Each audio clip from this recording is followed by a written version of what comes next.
The ship's horn echoed beneath the clear blue sky at the bustling Charleston harbor. Among the long line of eager passengers boarding the cruise, a black woman in her early 30s strolled, as if trying to etch every moment into memory. Doris gently tightened her grip on 3 tickets in her hand, trying to keep her voice calm, as she called to the twin boys beside her. "Don't run too far, boys." The twins, with soft chestnut curls and sparkling eyes full of excitement, were seeing a ship this massive for the very first time. "Mom, it's bigger than our whole school," Liam shouted, grabbing his brother Noah's hand and pulling him closer to the railing for a better look. Lauren smiled, though the smile carried traces of exhaustion from years of holding everything alone. Nearly 8 years of being both mother and father. This trip was a reward she had promised her boys, and a quiet reassurance for herself. She had worked double shifts daily at the bakery and the craft shop, saved every penny, and cut every possible expense to afford 3 tickets for their first vacation. Her phone buzzed in her pocket. Lauren pulled it out to check her bank balance. Less than $27 left after the final payment. A wave of worry flickered through her, but she brushed it aside. Not today. Not when her sons were laughing with joy like this. Lauren knelt to tie Noah's shoelaces. Sunlight shimmered across the ocean, creating waves of silver light, like the fragile hope she clung to. She gently tugged her sleeve to cover the faint scar from the oil burn at the diner last year. The sacrifices, the sleepless nights, the freezing mornings hugging her boys on crowded buses, all for this day, a day of peace. The crowd began moving toward the boarding gate. Lauren held both boys' hands tightly, afraid they'd disappear if she let go. On her shoulder was a worn-out backpack, frayed at the seams, carrying neatly folded clothes, sunscreen, and a photo with faded corners. A man who once promised to return, but vanished without a trace. She no longer held out hope, and no longer carried bitterness. She stored the memory away in a locked drawer of her heart. The line moved forward into the ship. As they passed through the grand lobby, Lauren was nearly stunned. Gleaming marble floors, glistening crystal chandeliers, hallways as wide as those in 5-star hotels. The children's mouths dropped open, eyes wide with wonder. "Mom, this looks like a fairy tale," Liam whispered. Lauren bent down and brushed a hand through her son's hair, her eyes softening. Yeah, and today we're the main characters in that fairy tale. The 3 followed signs to their lower deck cabin. Not spacious, but warm enough. A small round window opened to the vast, open sea.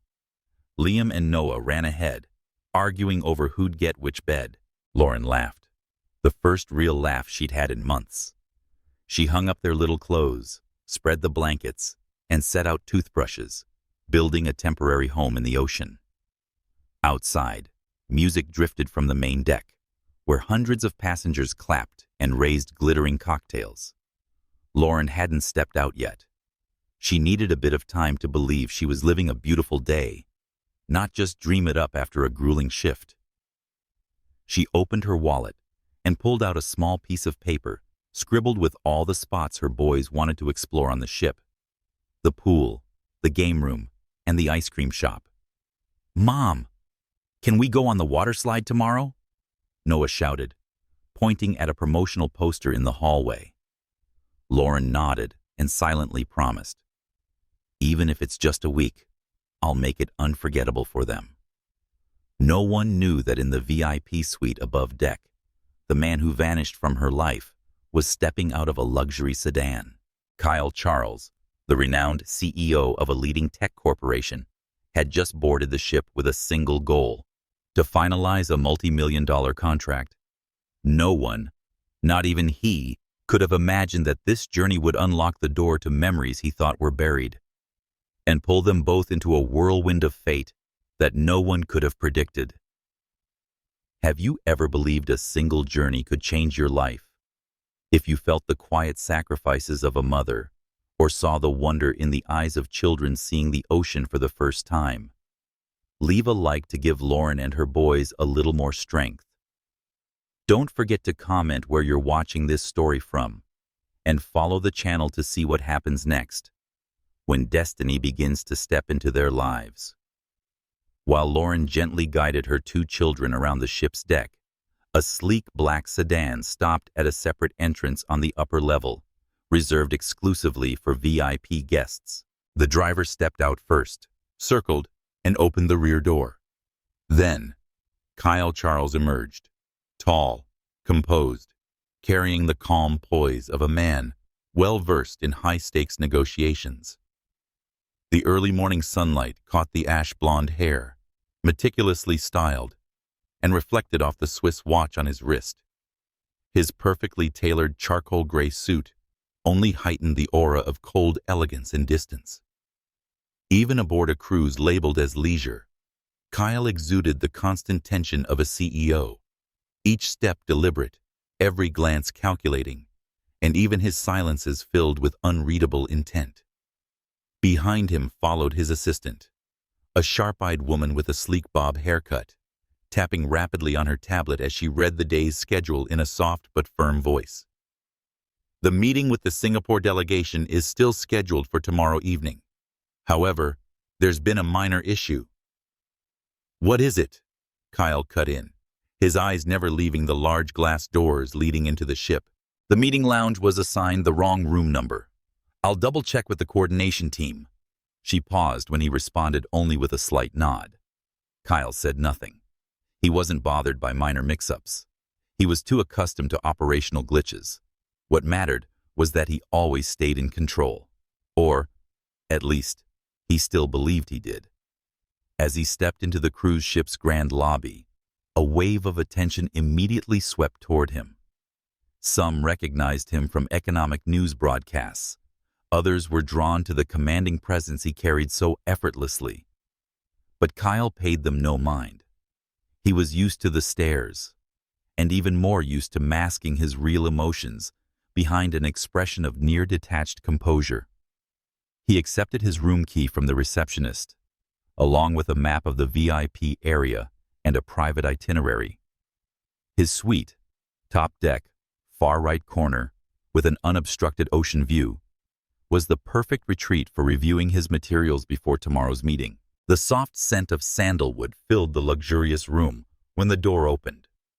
Gleaming oak floors, a cream-colored sofa set, and a small conference table near the balcony were arranged impeccably. Kyle dropped his briefcase onto the table, removed his jacket, and rolled his left wrist with a subtle motion of fatigue. Standing on the balcony, he gazed at the vast ocean. The sea stretched endlessly toward the horizon, shimmering like a giant mirror beneath the morning sun. But to Kyle, it was merely a backdrop. There was no sense of appreciation in his pale gray eyes, only a quiet, inscrutable contemplation. A gust of sea breeze swept through in a fleeting moment, carrying a familiar scent, gentle, like black orchid mixed with warm vanilla. Kyle furrowed his brow slightly. A strange yet familiar feeling stirred within him, like a long-forgotten memory had suddenly awakened. He turned slightly, leaning against the balcony rail, his eyes unconsciously drifting downward. On a narrow balcony from the lower passenger deck, he saw 3 figures walking along the corridor, a woman and 2 children. The moment lasted barely a second before he returned to the room, prompted by his phone ringing urgently. Charles spoke, answering curtly, his voice low. On the other end was a man's voice, urgent, representing the Japanese delegation.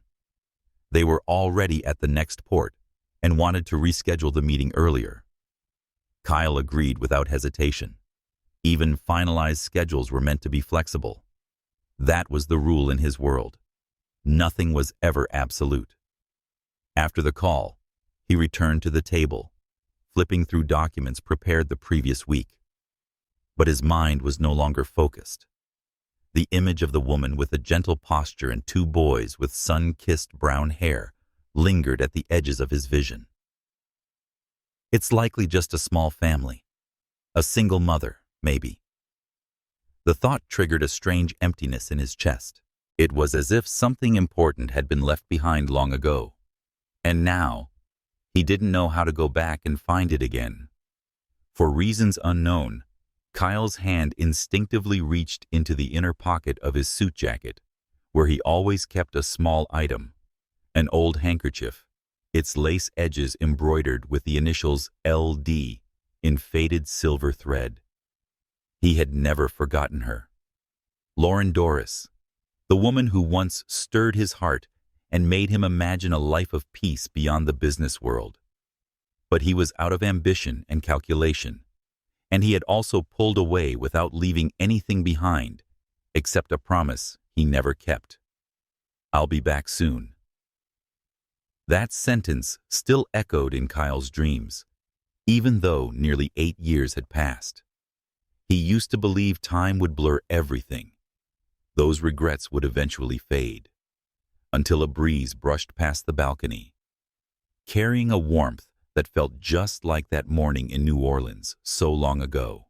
And he had no idea that just a few decks below, the very woman from his past was walking hand in hand with 2 children, with eyes that looked exactly like his. A gentle wave lapped against the ship's hull, as if to drown a memory that had just resurfaced. But some things, the more you try to forget, the clearer they become. And fate, it was silently rearranging its chessboard, one move at a time. The afternoon on the ship passed gently with the soothing sounds of the ocean and the joyful laughter of children echoing from the pool area. The sun filtered through thin clouds, casting a golden light across the warm deck. Lauren held Liam and Noah's hands as they slowly walked through the mid-deck hallway, where an ice cream stall and souvenir counter drew the attention of nearly every child. The boys were practically mesmerized by the vibrant colors and the rows of inflatable animal floats swaying above. "I like the shark-shaped waterboard," Liam whispered in awe. "Mom, can we go tomorrow?" Lauren gently placed a hand on his head, smiling. "If the weather's nice tomorrow, we'll give it a try." She couldn't remember the last time she'd seen her boys this radiant. Under the ship's glittering lights, their soft brown skin glowed, and their smiles brimmed with life. As for her, even with her usual calm exterior, she carried a vague feeling inside, as if something was waiting at the end of the hallway. On another hallway, one level up, Kyle Charles was striding forward with his assistant, a wireless earpiece tucked behind his left ear. He frowned slightly, listening to the latest report from the legal team in Tokyo, his mind fully occupied with numbers, deadlines, and contractual commitments. His gray eyes, though looking straight ahead, seemed to be walking through unnamed stretches of life even he didn't recognize. "I'll review the clause draft tomorrow morning," he said curtly, cutting off the partner. "Don't alter the figure in section 4.2. When the call ended, Kyle removed the earpiece and took a long breath. He flicked his wrist to check the time on his silver watch. Nearly 5 p.m. He hadn't planned on resting, but suddenly felt the need for air. He turned right, heading into the hallway that connected the 2 main zones of the ship, a short corridor, quiet, and rarely used at this hour.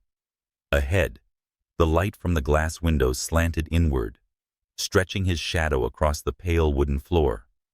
His footsteps echoed softly, steadily, like the ticking of time itself. And then, at that exact moment, when a linen cart was silently wheeled across the corridor by a staff member, 2 people turned in from opposite directions. Lauren stepped out from the left hallway, holding a handwritten list of things she needed from the service area. Extra towels for the boys, a bottle of water, and motion sickness tablets. Her lightly curled hair fell over her shoulders, and a thin robe wrapped around her body after an afternoon in the sun with the kids. Kyle approached from the right, thoughts full of meeting schedules and negotiation rounds before the ship docked at its next port. The cart caused both of them to sidestep instinctively, each to their side. A beat of stillness fell into the space. Lauren stepped against the wall on the left, eyes still fixed on the list in her hand. Kyle stepped back slightly to yield the way, his eyes briefly flicking over the woman before him, just a blurred figure beneath the warm yellow light. Neither saw the other's face, only a fleeting moment. And then they continued walking, silently, like two rivers that could have crossed paths but were separated by the current of time. No one turned around, no one said a word, but the air in the hallway seemed to pause, like even the sea breeze held its breath in that instant. Lauren didn't know why her heart was beating so fast. She raised her hand to her chest, shaking her head slightly, as if to dismiss the strange feeling. "Must be fatigue," she murmured, continuing toward the service room. Kyle, meanwhile, furrowed his brow as he reached for the meeting room door he was about to inspect. A faint scent had just brushed past. Warm vanilla blended with cedarwood, the scent he once adored during quiet afternoons with the woman he'd lost. He paused for a second, then shook his head and opened the door, immersing himself in stacks of paperwork. Downstairs, Lauren returned to their room, finding the boys already in their pajamas, arguing over who got to sleep by the window. She smiled, brushing off the unsettled feeling from earlier, sat on the bed, and began telling the bedtime story. And then, the giant whale used its tail to push the little boat past the storm. The boys lay quietly, completely engrossed, but inside Lauren, a small wave had yet to settle. She had no idea that Kyle also sat in silence, just a few floors above by a desk, his hand resting on an old embroidered handkerchief, eyes looking out at the ocean, without truly seeing it. Just a hallway, a linen cart, a perfectly timed pause, had made two people who once loved each other pass like shadows in the night. Neither of them knew.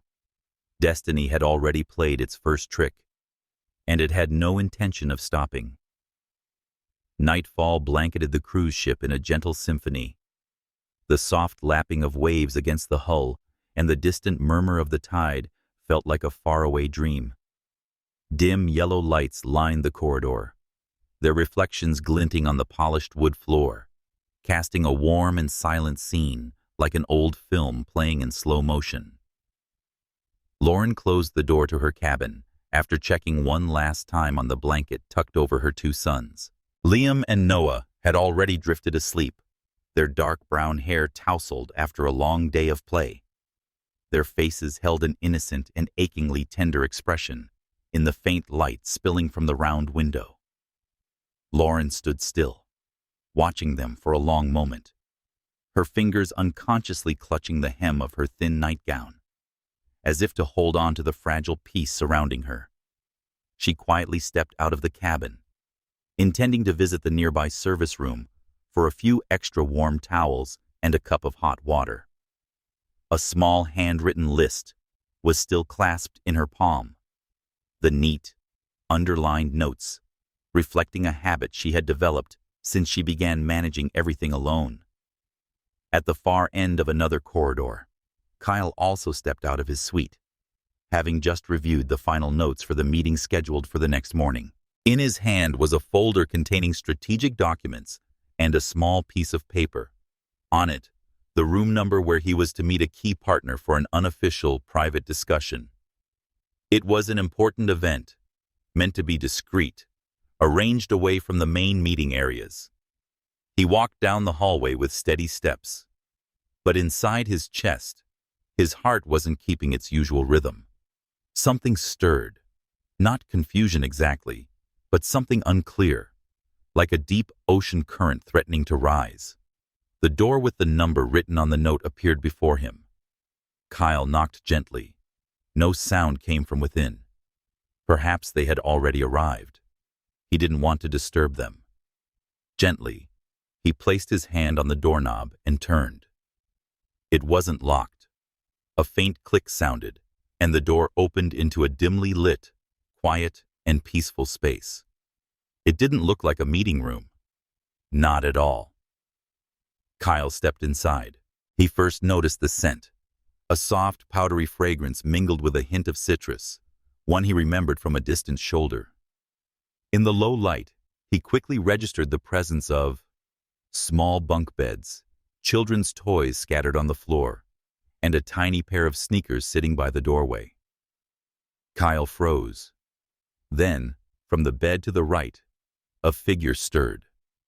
A woman sat up abruptly, her curly hair loose and tousled, one hand raised reflexively in defense. "Who's there?" she asked cautiously, her voice tense with alarm. In the muted glow from the window, their eyes met. Kyle's mind went blank. He tightened his grip on the folder in his hand, as if clinging to the last shred of logic. He couldn't believe what he was seeing. Lauren. She hadn't changed.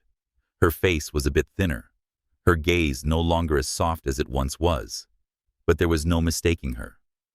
He had memorized every contour of that face over the years. It had never faded. "Get out." Her voice was firm, low, but trembling. She stepped fully out of bed, quickly positioning herself in front of the second bed, where one of the children had begun to stir. Kyle couldn't move. He wanted to speak, but hundreds of unspoken words clogged his throat. I didn't know," was all he could manage. Lauren looked at him as if seeing a ghost materialize from the past. On her face, shock gave way to anger and cold resolve. "How can you stand here after all these years?" A child sat up, rubbing his eyes, peering at the man standing in the center of the room. "Mom." "Who is that?" Liam asked, his voice groggy with sleep. Lauren didn't turn around. "No one, sweetheart. He came into the wrong room." Kyle felt his chest tighten. Every word she spoke cut into a shame he had never dared to name. She walked over, reaching behind him to open the door, her voice calm but clear. "Leave. Now." He stepped back slowly, silently. But before leaving, he looked at the child sitting on the bed, his eyes still hazy. And in that moment, he saw himself. The same pale gray eyes, the same small chin, even the slight furrow between the brows when awakened from sleep. The door closed behind him, leaving Kyle beneath the soft yellow light in the hallway. No more documents, no more deals. Only one question echoed from the deepest part of his soul. Could that be my child? The sea breeze drifted through the corridor, but it didn't calm the storm rising in the chest of the man who had just lost the most precious thing again. And this time, he wasn't sure if he still had a chance to make it right. The cabin door closed behind Kyle with a sound barely audible, yet it felt to him like the crashing shut of a past that had never been opened correctly. He stood frozen in the corridor, his shoulders no longer bearing their usual steadiness, his hand loosely gripping the folder that now held no meaning. He didn't know how long he had stood there. I suggest a few minutes, an entire lifetime.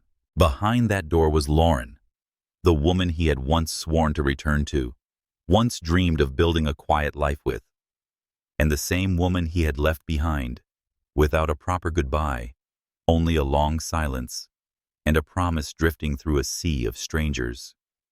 And the two children. He couldn't forget the boy's eyes, the dark brown hair, the radiant skin, and those gray eyes that mirrored a past he thought he had buried. Eyes that looked so much like his own, made it hard to breathe. They could be his children. No, he was almost sure they were. A cold draft slipped through the hallway and made Kyle shiver. He began to walk, not knowing where he was going, only knowing that if he stayed a second longer, he might lose his mind from all the things left unsaid. Inside the cabin, Lauren leaned back against the door, her hand still gripping the handle, as if afraid it might swing open again. She wasn't trembling. She wouldn't allow herself to. Only the two boys lay on the bed, gazing at her in confusion, sensing something had shifted in the usually warm and peaceful room. "Mom, did he come to the wrong room?" Noah whispered, his voice still heavy from sleep, but his eyes were more alert than ever. Lauren sat on the bed, pulled the blanket over them, and stroked their head. "Yes. He just got the wrong room, that's all. Go back to sleep." She smiled, a forced but gentle smile, and the children believed her. After a long day, they closed their eyes and quickly fell back into slumber. Only Lauren remained sitting there, bathed in the soft glow of the nightlight, her chest hollow and aching. He came back. The sentence echoed in her mind like an old voice, small but persistent. Her eyes drifted toward a small fabric pouch at the head of the bed, where an old photo remained, the only one she could never throw away. In it, Kyle held her from behind, smiling softly like someone who didn't know he would one day cause someone else so much pain. She had sat in this room many nights, wondering why he hadn't called, why he had vanished, why and why. Questions that had no answers, leaving behind two small beings growing day by day, carrying the eyes and features of a man she no longer knew. Lauren stood up, pulled the curtain closed, blocking the light from the round window so it couldn't sneak into this tiny space anymore. She needed the dark and quiet to swallow the heaviness in her chest. But her mind refused to settle. She remembered the stunned expression on his face, the way his eyes looked strangled by silent questions. Kyle didn't know. Lauren was almost sure of it. The way he froze, the way he looked at the children. It wasn't avoidance. It wasn't an act. It was the real shock of a man who had just realized that what he lost wasn't just a woman, but children he had never even met. And that truth exhausted her more than it angered her. She didn't need pity. She didn't need a father arriving late. She had been strong enough to get through every fever alone, every first day of school, every dream disrupted by the question, "Where's my dad?" But at the same time, she was human, a mother, a woman who once loved foolishly, loved to the point of sacrifice. Kyle returned to his suite upstairs like a man lost inside a house he no longer recognized. He sat on the sofa, his hands clasped, elbows resting on his knees, eyes fixed on the rug beneath him without registering its color. He had never trembled over a contract and never wavered during a merger. But now he was trembling before a small door, a child's eyes, and a woman who could let him in or keep him out. The meeting note slipped from his hand. No one picked it up. The only sound left in his head was a voice from years ago. "If you walk away without looking back, don't expect to return." And he had walked away for 8 years. Kyle dropped his head into his hands like someone who had just lost everything, not from a slip, but from a choice. Lauren remained beside the bed, her eyes lost in the shadows. She knew. From when that door opened, nothing could ever be the same again. She was no longer the only one who carried that secret. And Kyle was no longer just a memory. He had come back, truly come back, carrying a painfully sincere confusion. But that return, for what? To atone? To reclaim something he once gave up? Or to satisfy a regret that came too late? Lauren didn't know. She only knew that from now on, she was no longer the only one bearing this pain, and no longer the only one holding the answer. The sea at night lay still like glass, but waves had begun to rise inside two souls that had brushed against each other again after nearly a decade. Quietly, but unstoppable. The next morning, The sunlight wasn't harsh, but cast a soft golden hue across the ship's deck, like a thin brushstroke of a quiet summer. The cruise glided across the jade blue water, carving a long, endless curve between sky and sea. Lauren woke up earlier than usual, because she knew today would no longer be like yesterday. She slipped out of bed, brushed her fingers gently over her sleeping children's hair, and stepped outside, wrapped in a white linen robe, light as mist. Her steps led her to the lower deck cafe, small wooden tables lined up beside the glass wall, facing the endless ocean. She ordered a cup of black coffee, no sugar.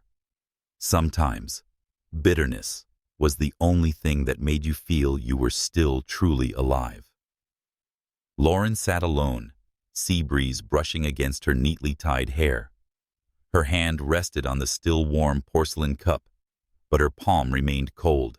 She had thought she was strong enough not to waver, but Kyle's presence felt like an unexpected turn in a road she had thought was finally steady. He didn't need to do anything. Stand there.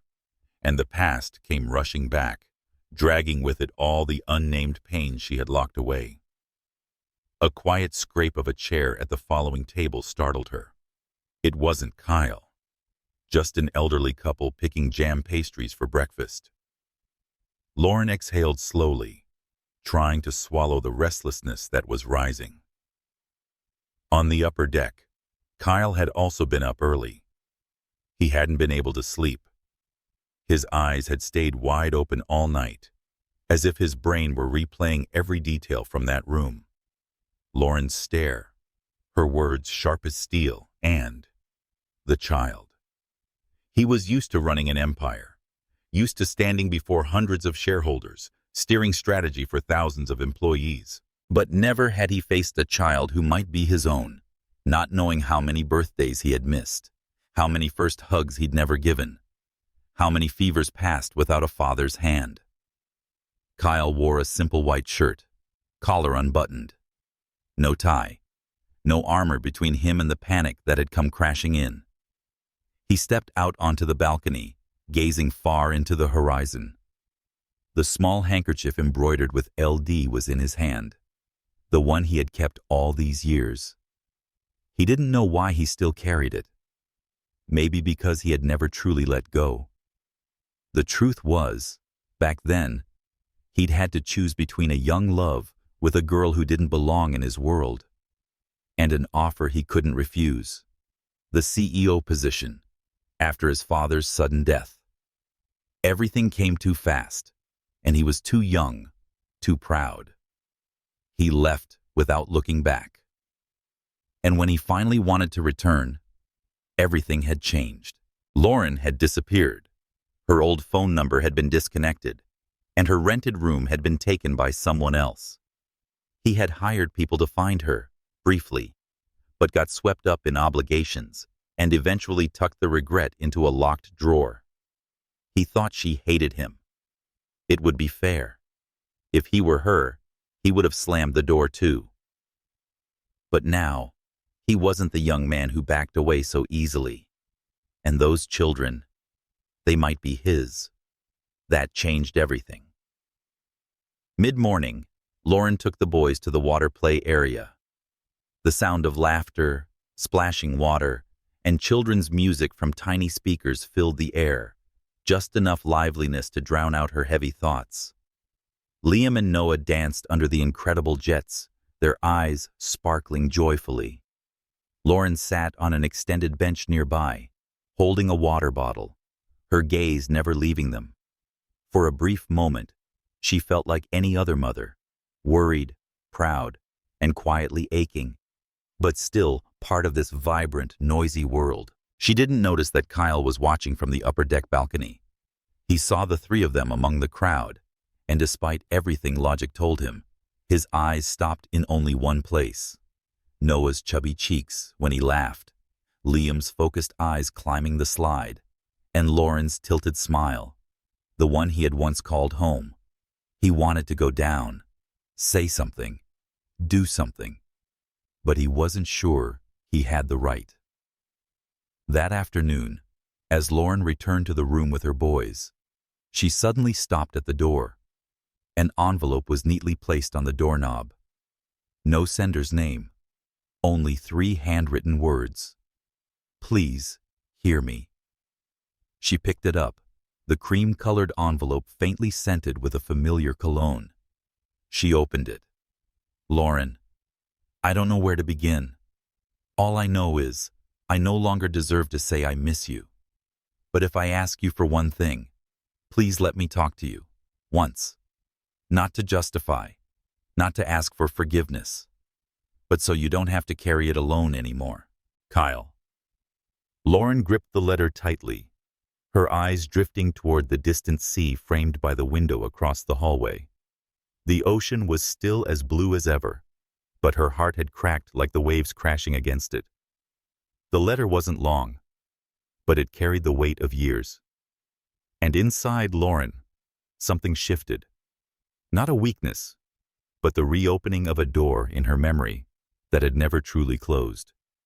Only, this time, she was no longer the girl she once was, and he was no longer the man she once loved, or, perhaps, had never honestly stopped loving. The afternoon aboard the cruise ship carried a strange kind of peace. Not the liveliness of the morning, nor the stillness of night. Just the golden light of the day's end falling gently across the deck, amber like honey, soft like old memories.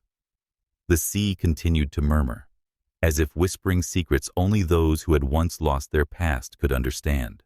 Lauren stood by the railing on the mid-deck, near the artificial tropical garden she and the boys had stumbled upon the day before. Amid the rustling of leaves swaying in the sea breeze, she chose a quiet stone bench to watch the 2 children playing near the miniature koi pond in the distance. Since receiving Kyle's brief letter, she hadn't replied. She tucked it into her wallet next to an old photo. She had read and reread it in her mind, as if testing what it felt like to touch an old scar, to see whether it still hurt or was now just a scratch on the surface of memory.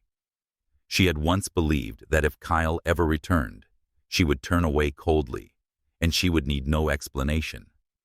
But as that moment truly arrived, her heart was not as simple as the promises she once made to herself. A slow, deliberate footstep sounded behind her. Lauren knew who it was. She didn't need to turn around. "I didn't think you'd still like this spot." Kyle's voice came, low and rich, like a cello drawn through the salty air. Lauren remained silent. She kept her gaze fixed on the children. "I never said I liked it." "No." He nodded gently, standing slightly behind her, far enough not to intrude, close enough not to feel like a stranger.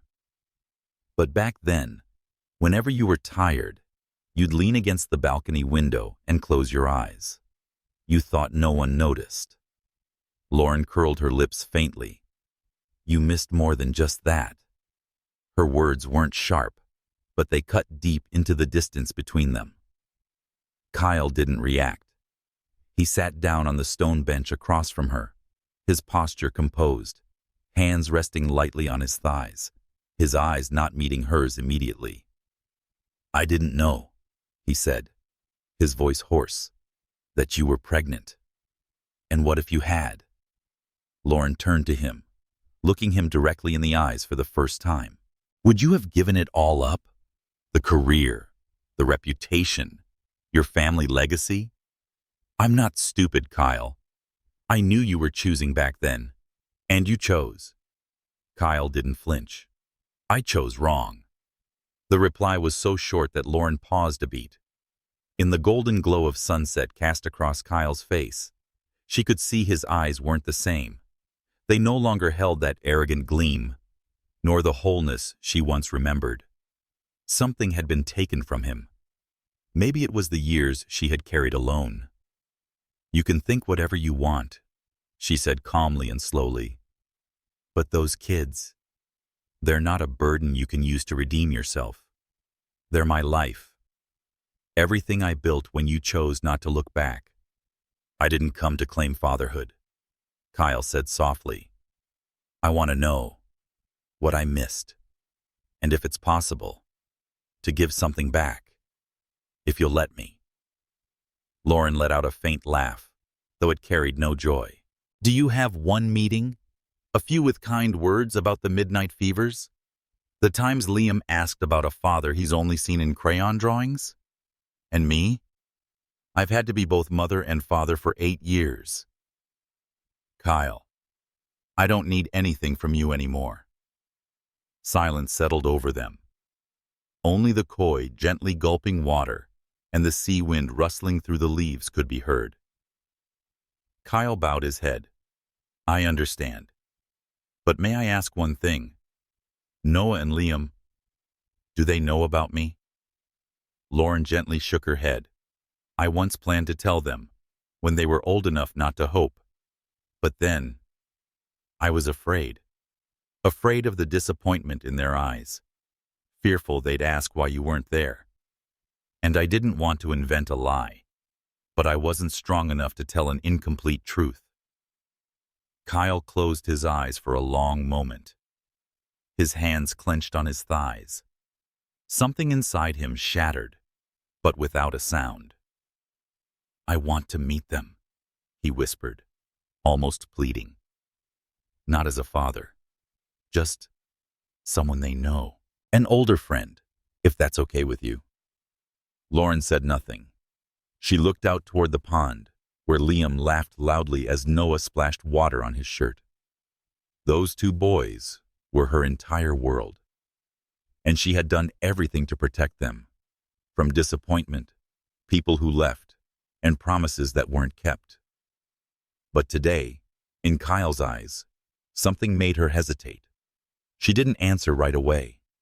Instead, she said, as if offering an excuse, they like vanilla ice cream.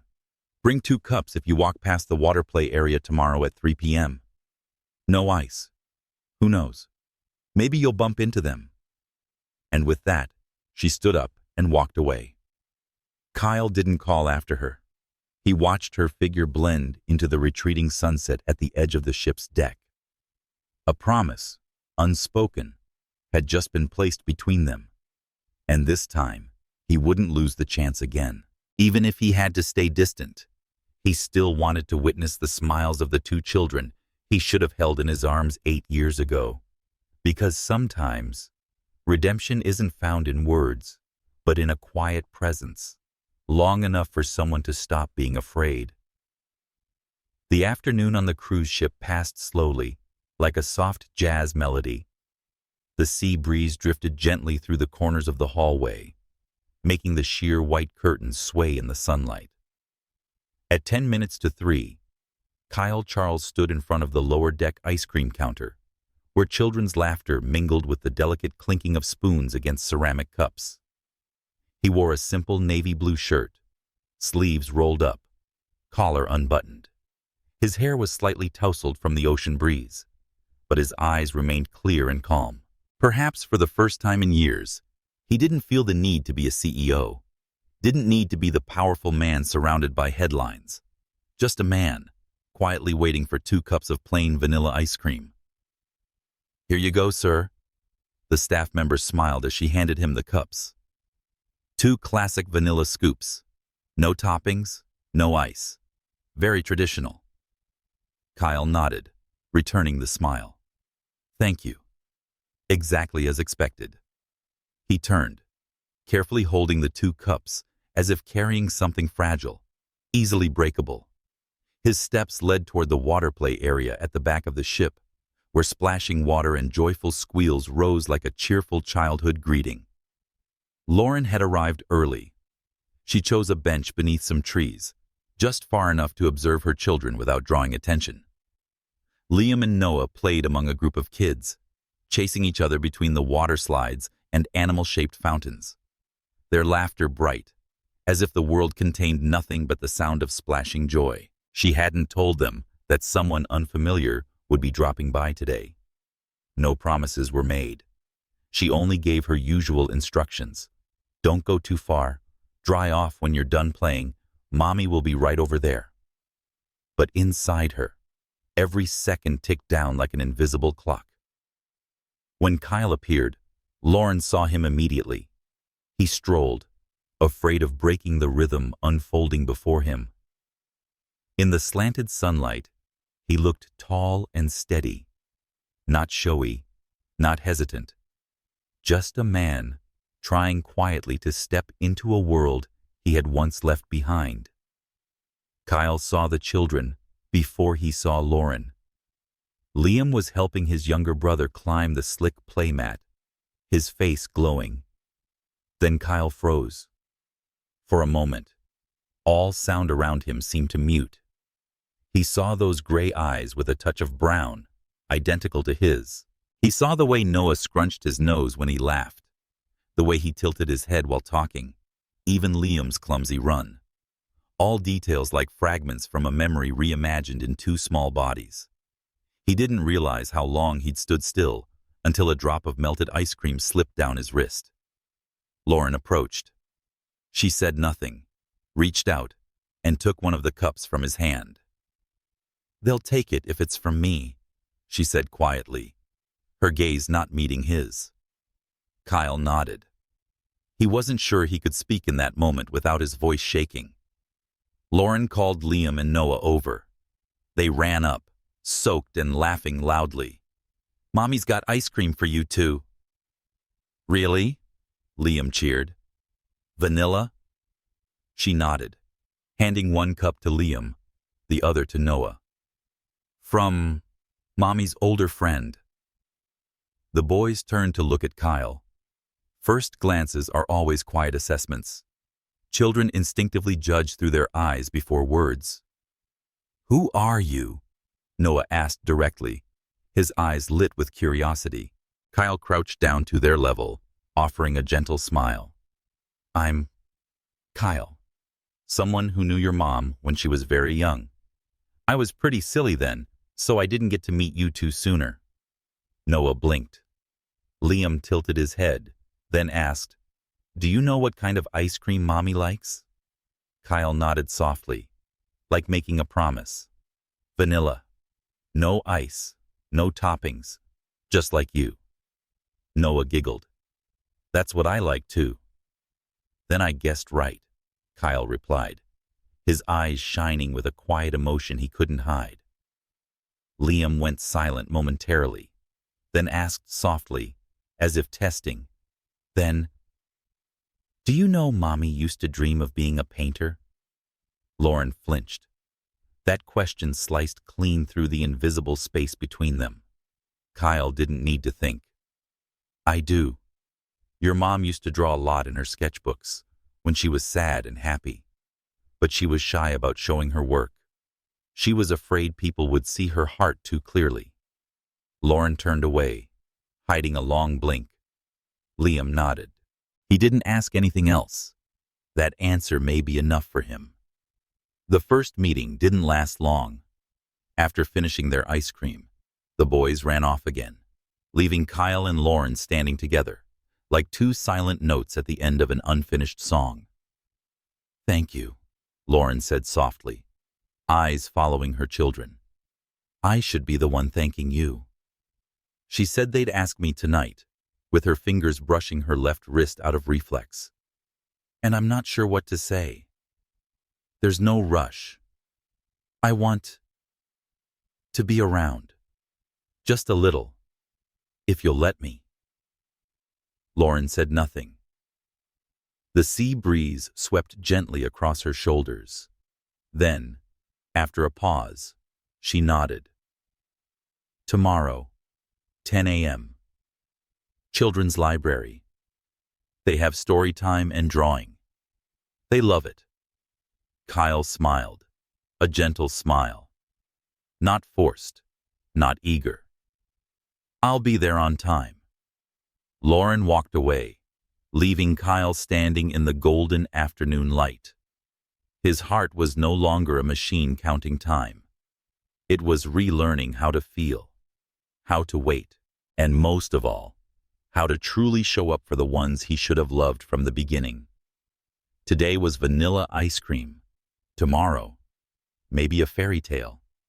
Then, a shared drawing. And maybe one day, a first embrace. The children's library was on the third floor of the cruise ship, where sunlight filtered through stained glass windows, casting vibrant patches of color on the floor, like shimmering pieces of a puzzle. The space was quiet and warm, lightly scented with new paper and wax crayons, a place that made even adults feel small again, if only for a moment. At 10 a.m., Kyle stood in front of the library door. He wasn't in his usual button-down shirt, but wore a simple white t-shirt, layered with a soft gray cardigan. A quiet, approachable look, almost as if he, too, was trying to blur the lines between a man who once did wrong and a familiar face searching for a way back. When Lauren arrived with Liam and Noah, he stood up. "Good morning," he said softly. Liam and Noah responded with bright eyes, no longer guarded like the day before. Kyle's gentle presence stirred more curiosity than caution in them. Children, curiously enough, always seem to know who's being genuine, even if that person hasn't said much. The story time began. The guide was a warm-toned woman with an expressive voice, leading the children through a tale about a bit of fox searching for his lost family after a storm. Kyle sat toward the back, but his eyes never left Liam and Noah, how they leaned into each other, observed, and smiled when the main character was finally reunited with his mother. Lauren sat beside Kyle.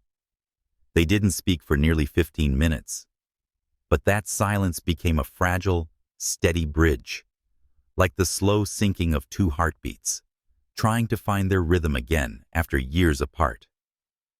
"When we were younger, you said you wanted to write picture books," Kyle said quietly, still watching the kids.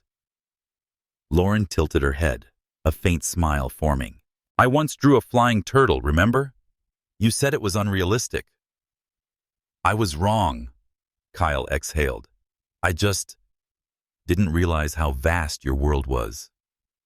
Lauren didn't respond, but her heart softened. Some apologies don't need to be spoken, only understood.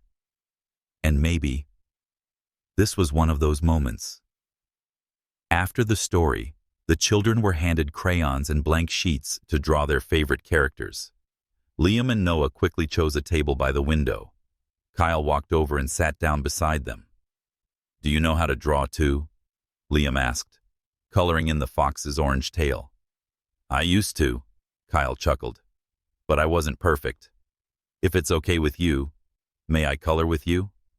Noah handed him a brown crayon. "You can do the trees, but don't go outside the lines." "Order received," Kyle said solemnly, then leaned in and started coloring as if he'd never set foot in a $1 million boardroom. Lauren watched from a distance. She saw the light from the window reflecting off Kyle's hair, saw those broad shoulders, no longer proud, but strangely peaceful. She saw how he moved his hand gently across the paper and listened attentively to the boys, as if nothing in the world was more important. A small moment.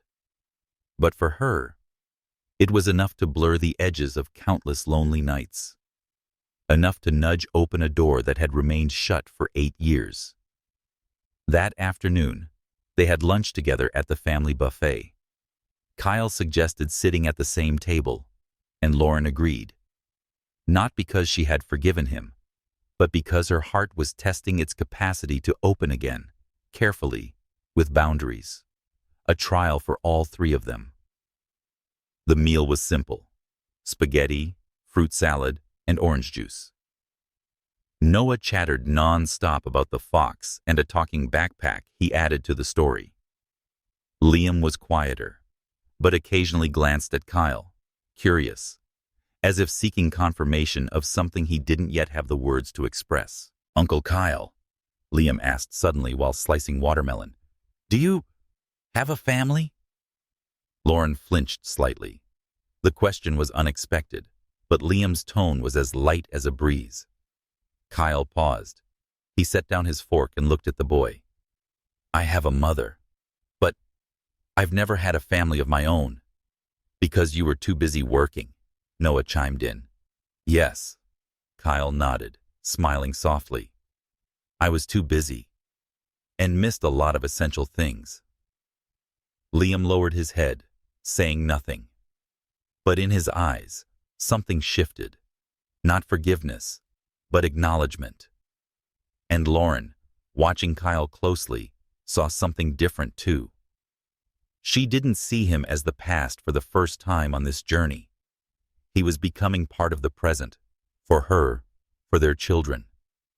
As the afternoon faded, Lauren took the boys through the tropical garden. Kyle didn't follow. He just stood from afar and watched. "Thank you," he said quietly as she and the boys turned to leave. Lauren didn't reply, but just before they turned the corner, she glanced back. Her eyes met his, no longer sharp with pain, but filled with something more profound, unspoken. Because some doors don't open with keys, they open with patience. And Kyle understood. He would wait. No matter how long it took, he would keep drawing with the boys, listening to their stories, and quietly sitting beside the woman whose heart he'd never truly left, even when he lost her. Night fell over the vast ocean. The cruise ship lit up like a palace, floating between water and sky. Strings of golden lights along the deck's hallway shimmered in the sea's reflection, forming thousands of flickering stars across the waves. Piano music drifted from the upper-level restaurant, blending with the sound of waves, soft, like a long breath after a day of excitement. Lauren stood alone on the portside corridor, where the wind blew stronger, where few people came. She wore a wine-colored silk maxi dress, her hair loose and gently wavy from the sea mist. In her hand was a steaming cup of ginger tea. After a string of turbulent days, Lauren finally had a moment to breathe deeply. Inside her was a quiet storm. No noise, no outburst, just thoughts colliding like fragments at the bottom of a lake. Silent, sharp. Kyle had been showing up, patient and gentle, not trying to push in, not walking away. He was there every morning, every afternoon. He didn't ask much or demand a title. He was present. Lauren knew he wasn't trying to reclaim what had been lost. He was learning how to treasure what remained. That very fact softened her heart, little by little.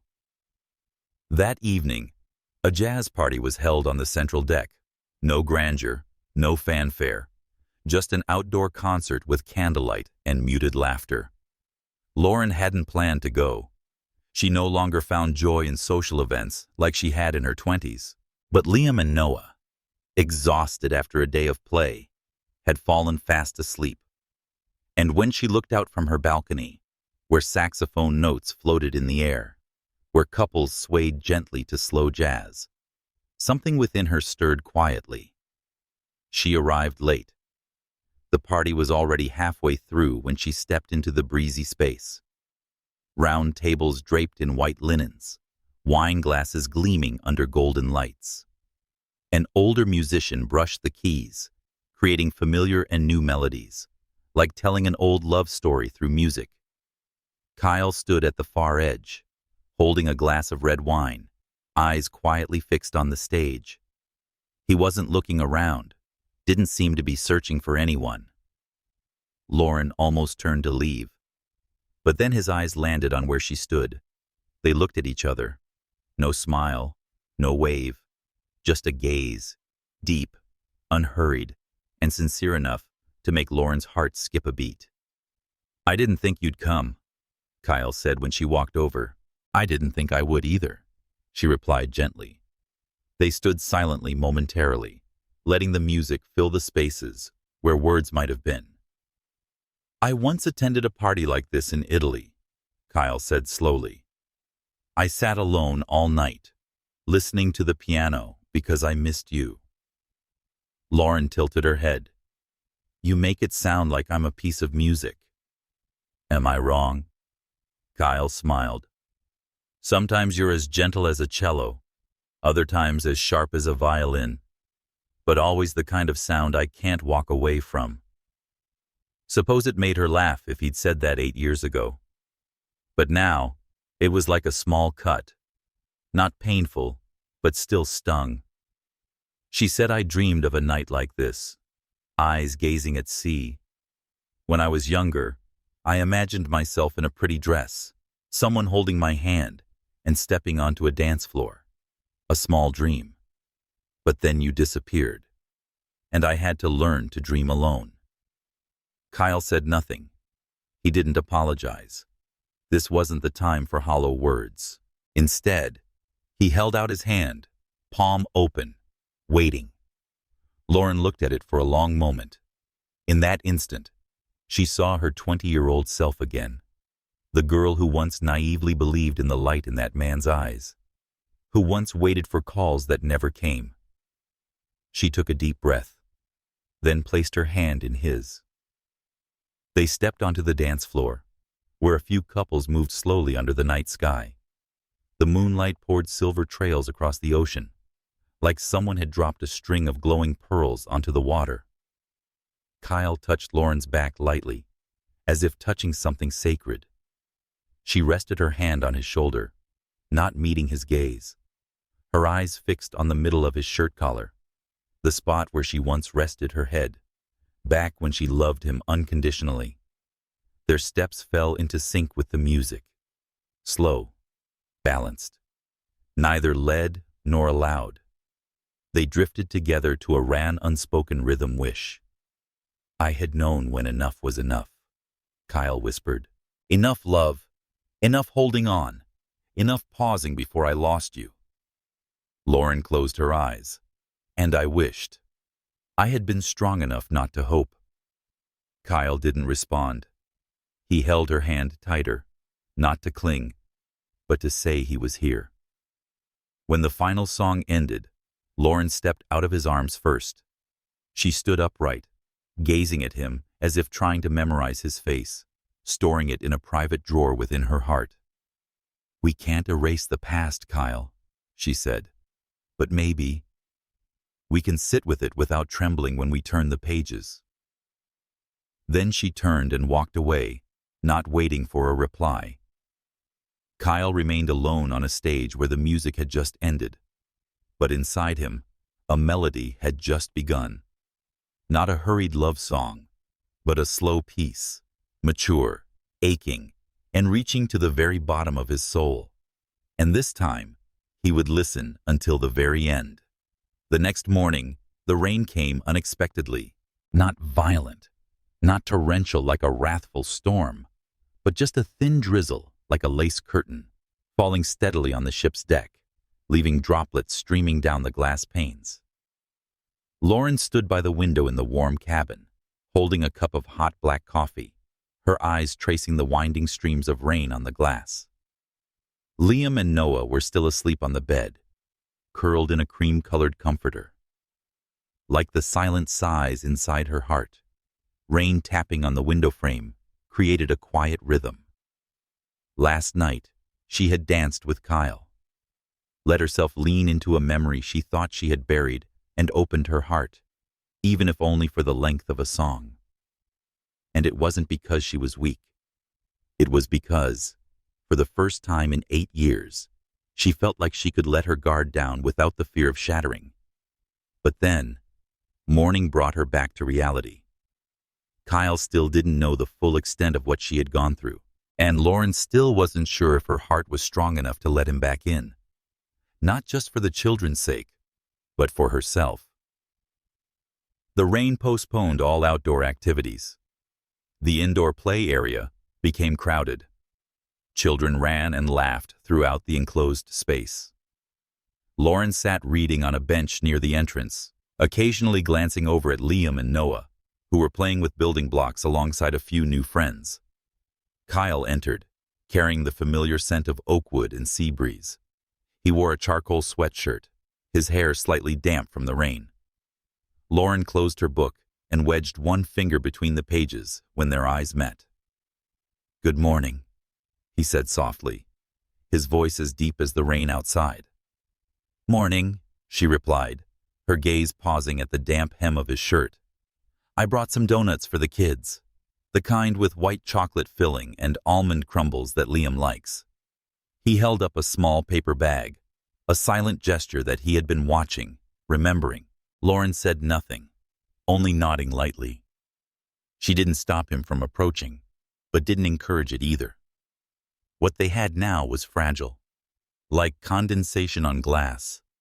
One sudden movement could dissolve the delicate balance they had just begun to build.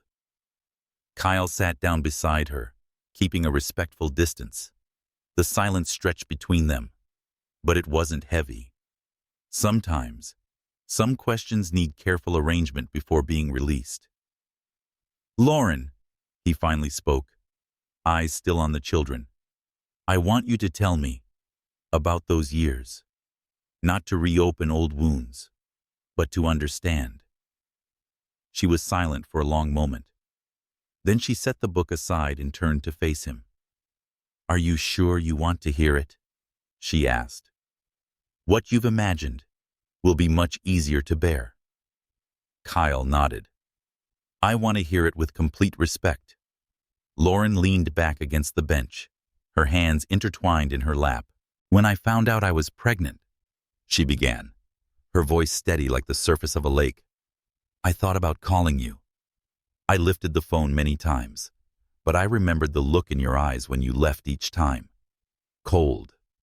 Final. It was as if everything we had was just a mistake that needed to be corrected." She gave a short laugh, one without joy. "I don't blame you for choosing your career. We both knew your world didn't have room for impulsive decisions, but what I couldn't forgive was the silence." Kyle clenched his hands tightly, the knuckles turning white, but he didn't interrupt. "I gave birth alone. Liam came 2 weeks early. I panicked, I was in pain, but I still had to sign the forms alone, hold him alone, learn to change diapers, feed, soothe, all of it, alone. My mother passed away a month later from her cancer relapse. I had no one. And you—" She paused. "Where were you during all that time, Kyle?" Her voice wasn't loud, not accusatory, but every word fell like a heavy raindrop on water, revealing cracks she thought had already healed. Kyle couldn't speak, but his eyes, deep, heavy with pain, spoke in his place. "I'm not telling you this to make you feel guilty," Lauren continued, her tone gentler now, "but so you understand that I learned how to live without you. And if I let you back into the children's lives today, it's not because I'm weak. It's because I believe they deserve more than just half a family." Kyle nodded, his gaze never leaving her. "I won't apologize again. Apologies aren't enough. But I will do the small things, every day, to prove I won't walk away again. Not after seeing you like this. Not after knowing Liam and Noah are parts of you and the missing parts of me." Lauren turned away, hiding her quiet gaze in the direction of the children, who were laughing over some simple game. And in that moment, she felt something stir. Maybe not trust, not quite forgiveness, but a tiny new sprout, pushing through soil that had once been torn apart. It was the feeling that perhaps, one day, her heart might stop rejecting the memories. That one day, those cracks might be filled with persistence and honesty. When the rain stopped, Lauren knew there would be sunlight, not dazzling, but warm enough to feel. That afternoon, the rain stopped. The air turned soft and calm, as if the ocean had washed away the rush and restlessness of the first days of the voyage. Sunset poured like honey through the leaves, casting a bronze glow over the rooftop garden's wooden floor on the cruise ship's highest deck. Lauren sat on a bench beneath a magnolia tree just beginning to bloom. The white blossoms, tinged with pink, were as gentle as the breath of late spring. The faint scent of magnolia, mixed with the damp wood after the rain, made her soul feel almost transparent. She wasn't waiting for anyone. Yet her heart quietly tuned itself to the rhythm of a familiar approaching step. Kyle appeared unhurried.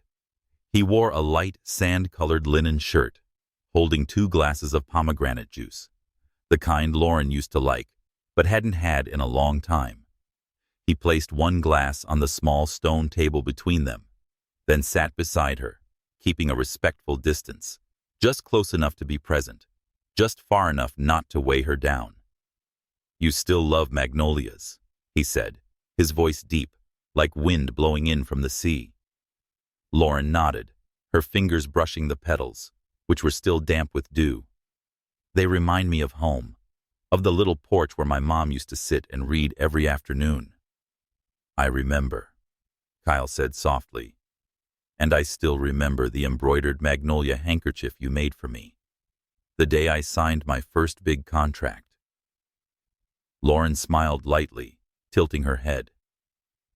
"I didn't think you still had it." "I didn't just keep it," Kyle replied, eyes fixed on her. "I still carry it whenever I travel for work. Maybe it's the only thing that makes me feel like I haven't lost everything." A breeze passed, lifting Lauren's hair gently. She didn't turn away.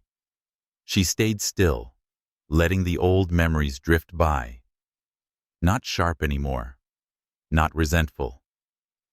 Just something once beautiful, once forgotten, quietly returning.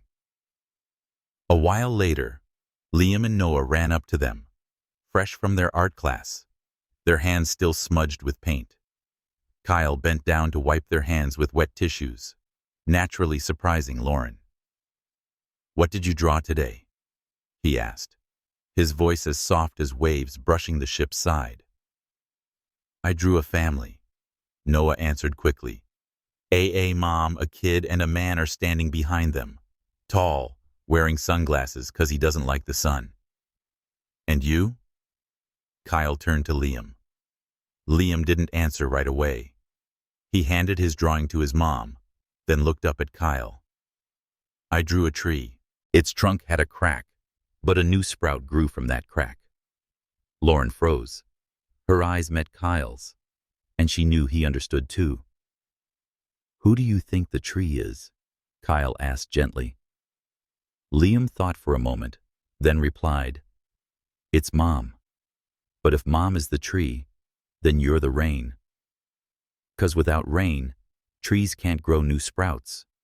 That sentence landed like a single clear drop falling into a still pond. Lauren looked at her son, the child who had grown up watching her smile through exhaustion, and realized he had just made her see something. Sometimes, love doesn't need to be whole.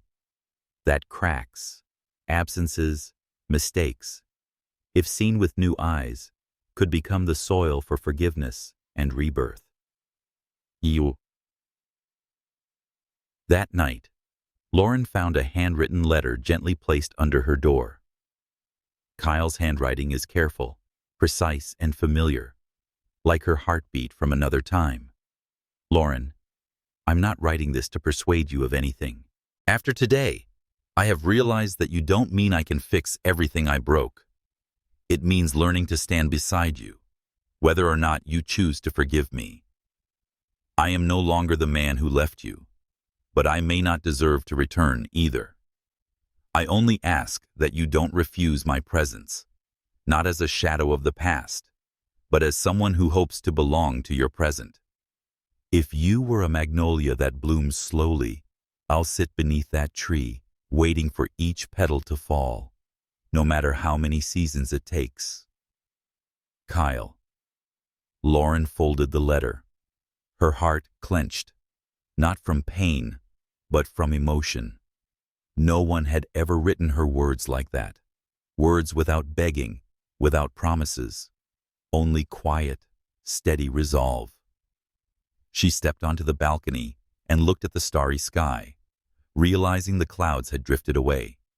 And she knew this journey wasn't over. It was just beginning again, from a place long forgotten, but with people who had changed.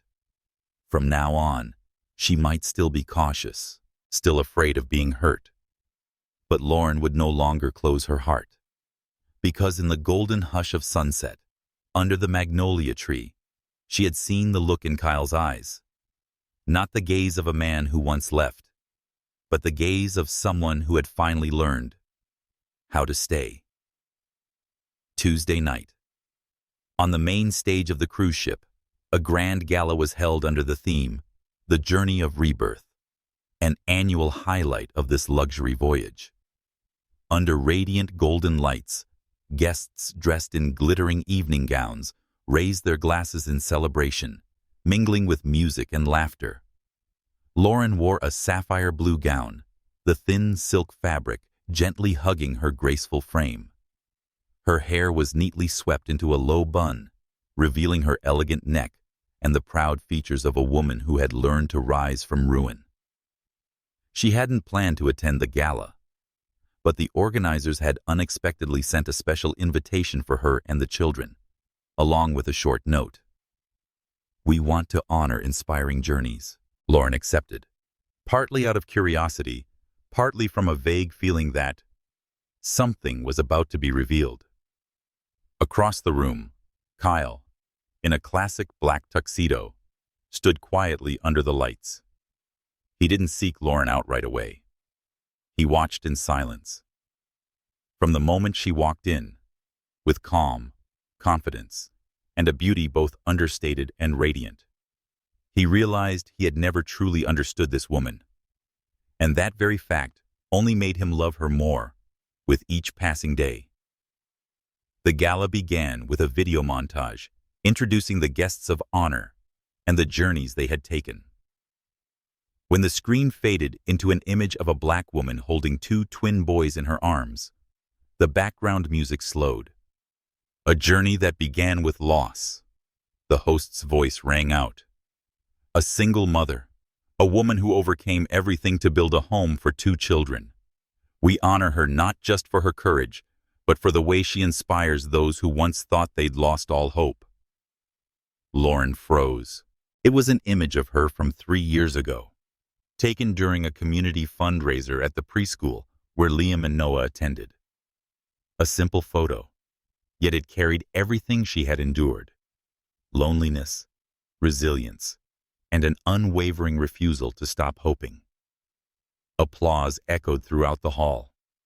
Lauren rose and walked toward the stage under the brilliant lights, not as a woman emerging from the shadows, but as someone slowly becoming her light. Kyle was waiting in a quiet hallway when she stepped down from the stage.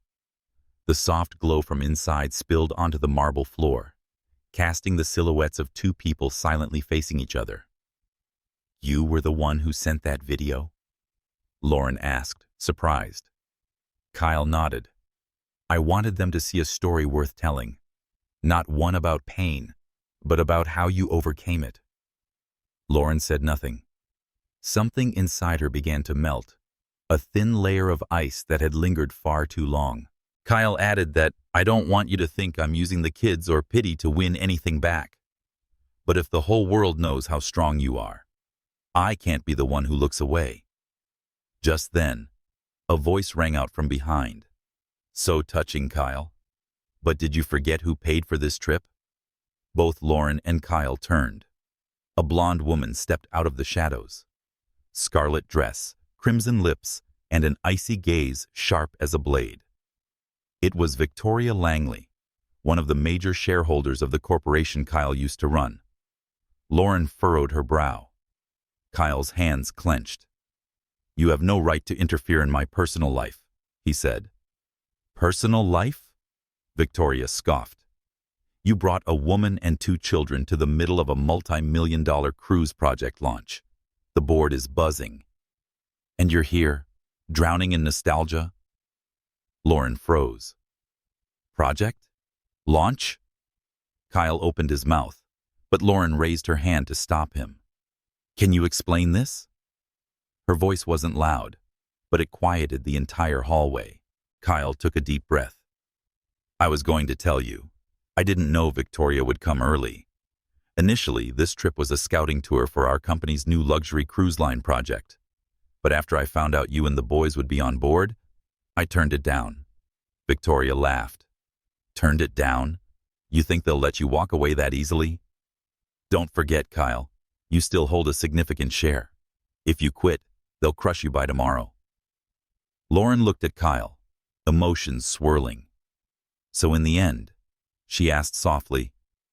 What am I in all of this? Part of your site inspection? Or just an excuse to play the decent man? Kyle stepped forward, facing her with sincerity in his eyes. Lauren, if you think I'm using you, say it. But everything I've done, walking away from the project, the company, even my role as chairman, was so I could start over. Not as a CEO, not with millions of dollars, but as a father, as a man who wants to live honestly. Silence lingered. Then Lauren stepped back, her eyes no longer angry, just sad. You should know, she whispered. It's hard for someone who's been left to believe they won't be gone again. That night, Lauren opened the balcony doors in her private cabin and sat alone. The steady sound of waves, the salty breeze, and the moonlight shimmered across the vast sea. Inside her, a door had quietly cracked open. Not because Kyle had said the wrong things, not because he hadn't tried hard enough, but because truth has its way of arriving. It is not rushed or loud. And Lauren knew what remained between them couldn't be decided by one evening. But even so, the seed of trust had been planted.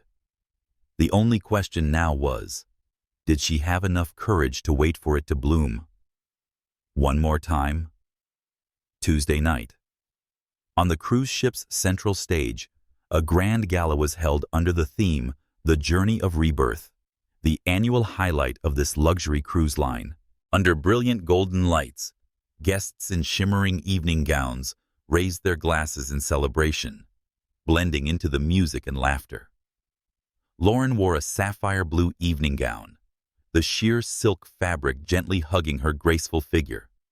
Her hair was neatly pinned at the nape, revealing a long, elegant neck and the proud features of a woman who had learned to rise from ruins. She hadn't planned to attend the gala, but the organizers had unexpectedly sent a special invitation for her and the children, with a brief note. We want to honor journeys of inspiration.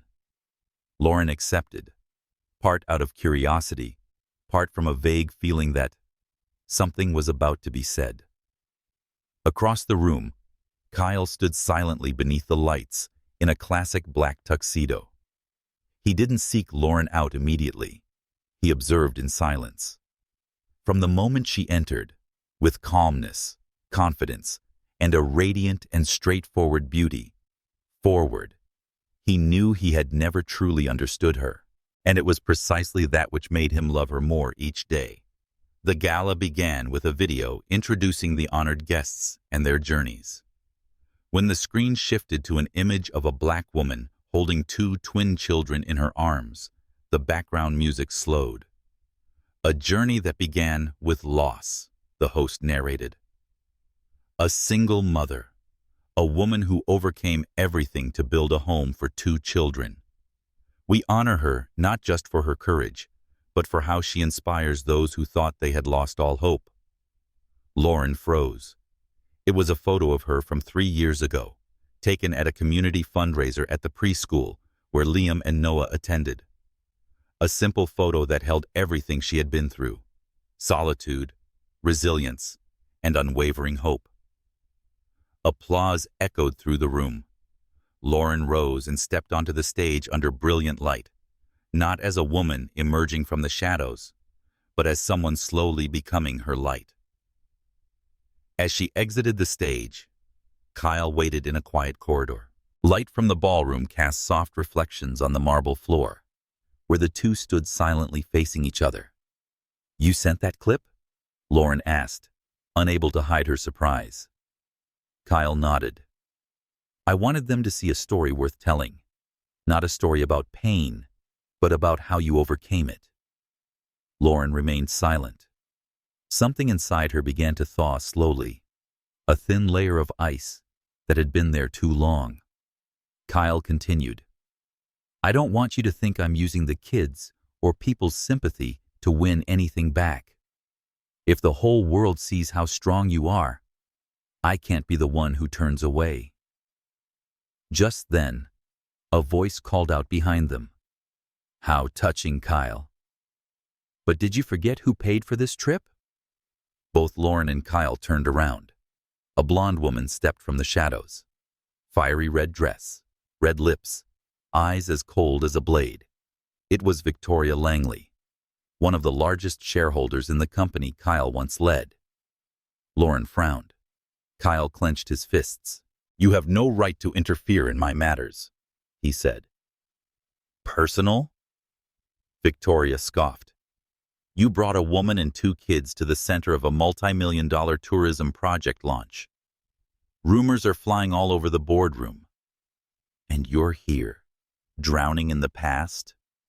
Lauren stood stunned. A project? A launch?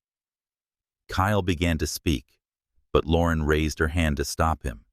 Can you explain? Her voice wasn't loud, but it silenced the hallway. Kyle took a deep breath. I was going to tell you. I didn't know Victoria would come early.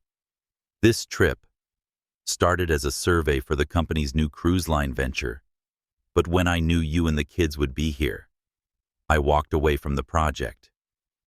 Victoria laughed. Walked away? You think they'll just let you go? Don't forget, Kyle, you still hold a significant percentage of shares. If you walk, they'll push you out by tomorrow. Lauren looked at Kyle, a swirl of emotions in her eyes. So in the end, she asked quietly, what am I in this journey? A part of your survey, or just an excuse for you to play the good man? Kyle stepped forward, facing her with sincerity in his eyes. Lauren, if you think I'm using you, say it. But everything I've done, leaving the project, resigning from the company, even stepping down as chairman, was to start over. Not as a CEO, not with millions, but as a father, as a man who wants to live honestly. A moment of silence passed. Then Lauren stepped back, her gaze no longer angry, only sad. You should know, she whispered. It's hard for someone who was left behind to believe they won't be gone again. That night, alone in her cabin, Lauren opened the balcony door and sat silently. The waves lapped rhythmically. The salty wind blew gently. Moonlight shimmered across the open sea. Inside her, a door had been left ajar. Not because Kyle was wrong, not because he hadn't tried hard enough, but truth always has its way of arriving, unhurried, unannounced. And Lauren knew what remained couldn't be decided by just one evening. Yet even so, the seed of trust had been sown. The only question now was, did she have the courage to wait for it to bloom once more? The sky the next day was unusually gloomy. Gray clouds hung low like thick curtains draped over the ocean's heart, casting a cold, murky light. The cruise ship moved more slowly, as if it too could feel the heavy air spreading through everyone's soul. Lauren sat in the ship's library, a small walnut-paneled room, quiet and tucked away from the rest of the boat by a frosted glass arch. She turned the pages of an old book, but wasn't reading. Every line shattered under the weight of the thoughts swarming her mind. She didn't doubt Kyle's sincerity. His eyes didn't know how to lie. But after years of standing alone through loss, trust no longer came as easily as it once did. She wasn't that girl anymore, the one who could toss logic aside to hold someone's hand, not knowing if they'd still be there tomorrow. Victoria's words from the night before echoed like an unfinished melody. He doesn't belong here, and sooner or later, he'll return to his world. Yes, Kyle's world was one of power struggles over shares, of contracts signed on cold stone tables, where women in red dresses like Victoria could corner others with nothing more than a condescending smile. And she was just Lauren, a mother, a woman of color, someone who had grown used to standing at the margins of power. By late afternoon, Kyle knocked on Lauren's door. He wasn't in formal wear and hadn't prepared a speech. Just a smoky gray linen shirt with the sleeves rolled up, eyes exhausted from lack of sleep, but still painfully sincere.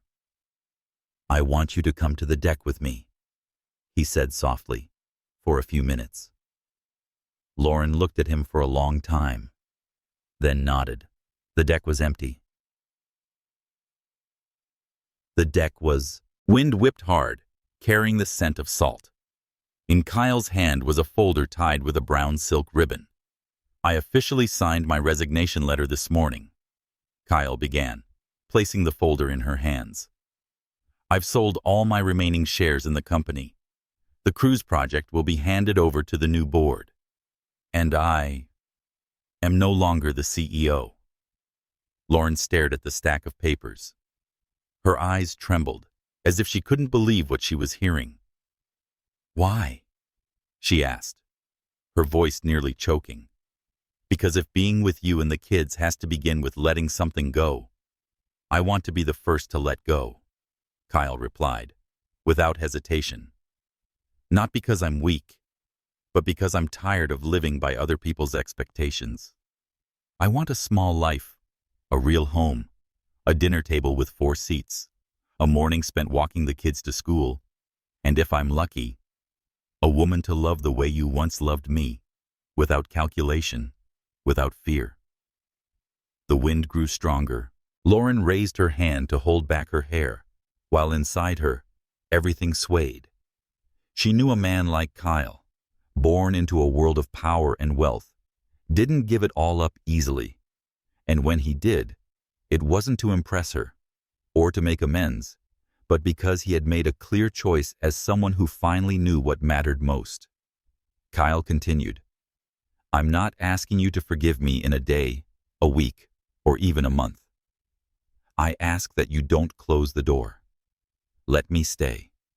As a friend, a father, someone who can share small things with you." Lauren held the folder in her hands, her heart heavy. She didn't say anything, just turned her face toward the sea, where the vast water mirrored the smudged gray sky, like an unfinished painting. That night, Lauren sat with her 2 sons in the cabin. Noah was fast asleep, while Liam was still up, scribbling on colored paper. "What are you drawing?" she asked. "I'm drawing our house," Liam replied. "There's Mom, there's me, and there's Noah, and Mr. Kyle is standing at the door." "But don't worry, Mom," the boy added. "I didn't let him in. I drew him waiting outside." Lauren froze. "Why's that?" Liam thought for a moment, then answered softly, "Because you're still sad. And whoever made you sad has to wait. Until you're not sad anymore, then they can come in." That simple sentence left Lauren speechless. Sometimes, children see straight through what adults try so hard to hide. Liam didn't need to understand love, responsibility, or heartbreak, but he understood this: whoever loves Mom must learn patience. Lauren stepped onto the balcony late that night. Kyle was still on the deck, even though the wind was freezing and the night air stung. She didn't go down to meet him. She just stood and watched from afar. And for the first time, she no longer saw him as the man who had once abandoned her, but as someone who was truly waiting. 7 months later, on a quiet Saturday morning, early autumn sunlight poured through the large glass window of a small red brick house in the northern suburbs of Charleston. In the kitchen, the scent of freshly ground coffee mingled with the buttery aroma of toasted cinnamon waffles, soft and subtle, like the breath of a life just beginning. No noise, no grandeur, but real enough to leave one breathless. Lauren stood by the stove, her hair in a high bun, a coarse cotton apron wrapped neatly around her. She was no longer the woman who had once stepped on stage under blinding lights to hide her wounds, no longer the mother who had braced herself alone through solitude. She was now Lauren, in every sense of the name. Not perfect, not untouchable, but brave enough to choose her happiness. Liam and Noah were building a fort from soft blankets on the wooden floor in the living room. An old teddy bear and two mismatched pillows lay sprawled across the rug. Laughter echoed, filling the entire space. And nearby, Kyle. Dressed in a charcoal gray sweater, he sat building Lego blocks with the two children, as if it were the most ordinary thing in the world. No more crisp shirts, no more midnight business calls. Just a man with eyes carrying a quiet tenderness. As if all these years, he had been the one standing outside the door, waiting for the day he could finally come in. Lauren brought out 3 mugs of hot cocoa to the table. She quickly glanced at Kyle, saying nothing, but promptly glanced at Kyle, having 1,000 words. He accepted it, his hand brushing against hers. Not for long, not unexpectedly, just a touch, enough for both of them to know. The storms had passed. While the boys napped that afternoon, Kyle and Lauren sat under the wooden porch, where ivy vines had begun to climb the beams.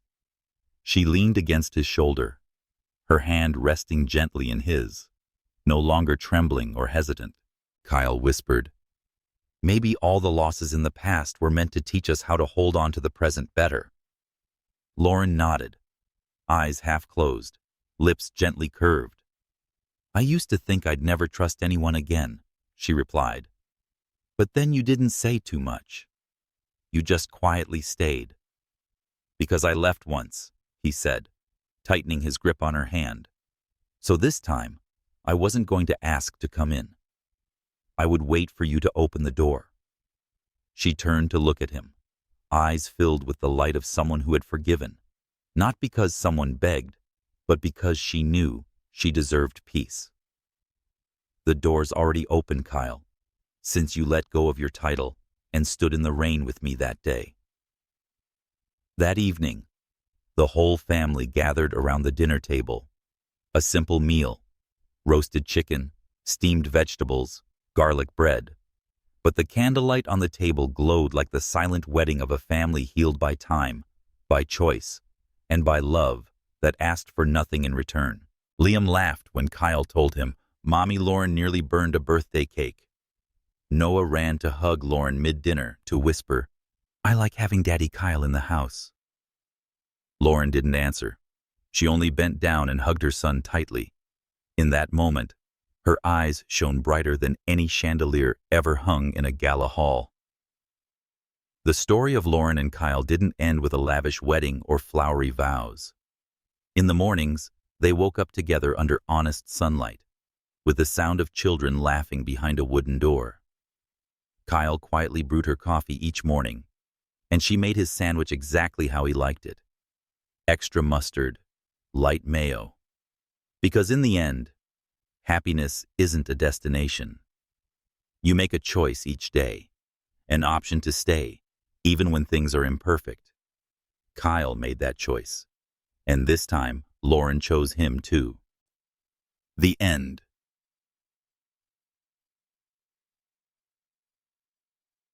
If you've followed the story this far, thank you for walking alongside the emotional journey of Lauren and Kyle.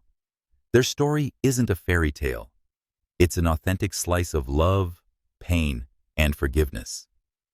If you see a part of yourself in this story, someone who's been hurt, waited, or learning to trust again, don't hesitate to share your thoughts in the comments.